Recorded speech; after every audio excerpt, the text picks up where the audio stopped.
Welcome, friends.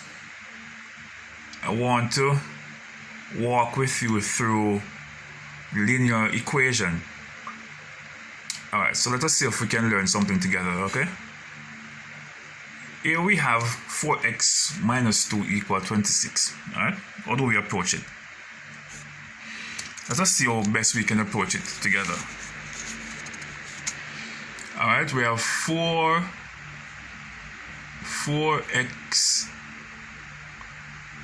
minus 2. We want to balance it out, so we have minus 2. We're solving for x, okay? We want to solve for x. So how do we solve for x? We need to get x on one side. So if we have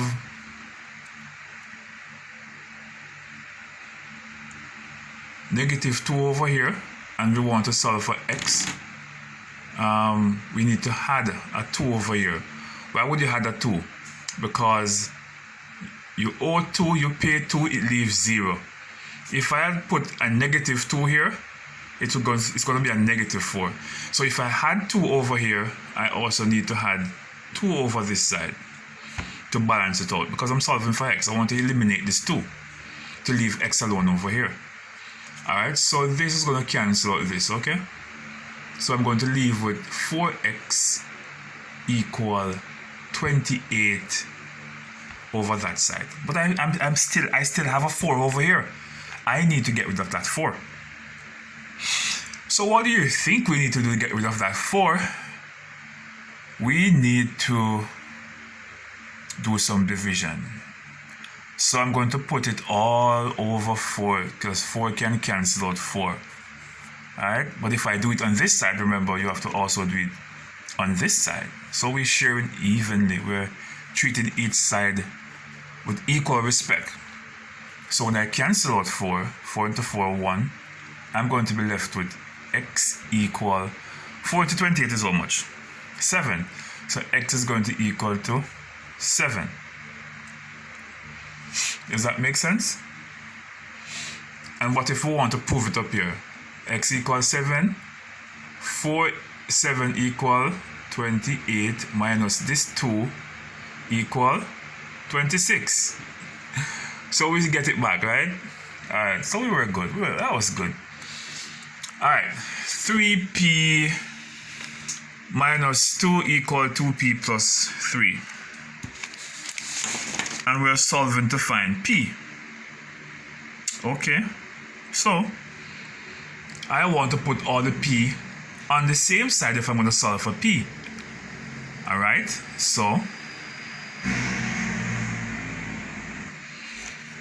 I am going to 3p. Alright, so I'm going to move this 2p to put it over here, but it's a positive. So if I'm going to move it, I would have to put negative 2p. And I want to get rid of this 2, so I'm going to move this 2 from here and put it over here. So I'm going to have 3 plus 2. Alright, look what happened. I remove this positive, come over the equal sign, it's going to be a negative. And if I move this negative and it goes over the equal sign, it's going to be a positive. Alright? So I now have 3p minus 2p equal 3 plus 2. Alright, so 3p, 2p. I'm going to have p. Remember, we don't write 1p. And then 3 plus 2 is equal to 5. So p is equal to 5. Alright? 3 is equal to 5. And then you have your answer. Okay. Number 3. What do we do with this one now? Alright, we're solving for what? We want to find what y is. Okay? Alright, so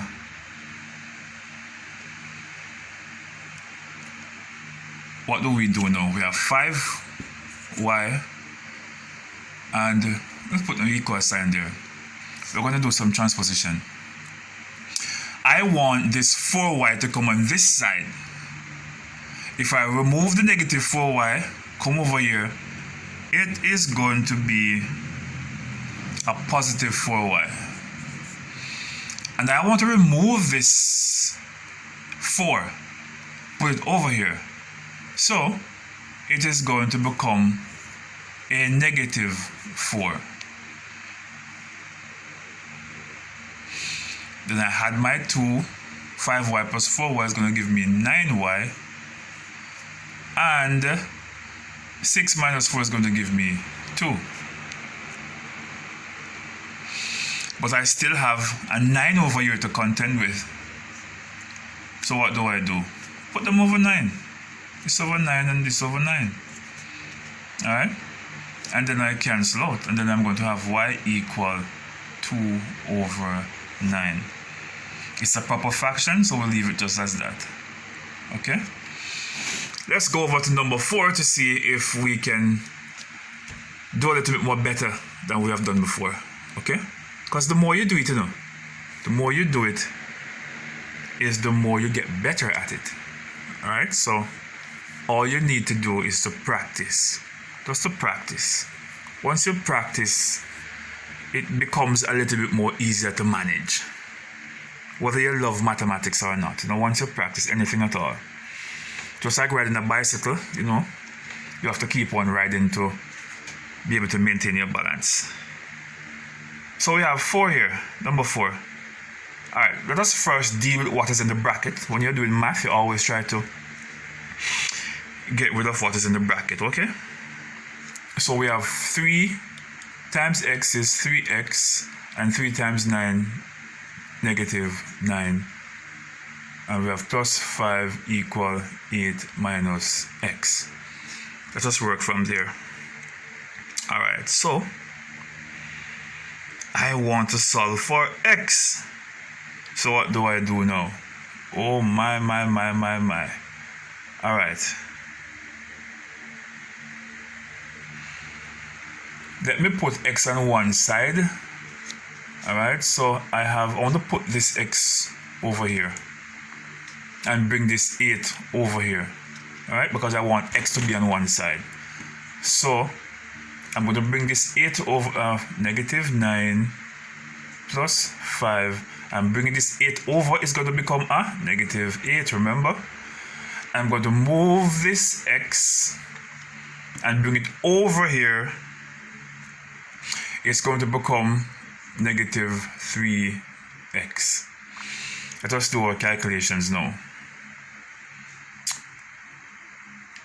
9, negative 9, and 5. I owe 9, I pay 5.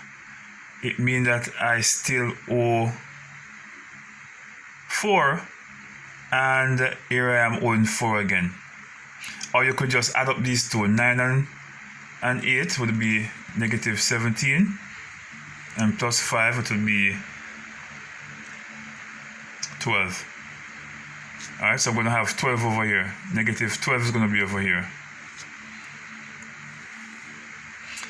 Equal negative 4x.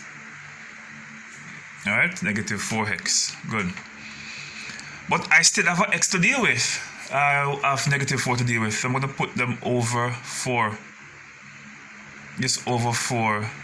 That over 4. 4 cancel 4. I'm leave with x over here, and then negative 4 into 12 is going to give me negative 3. So x will equal to negative 3. Okay, and that would be my answer there.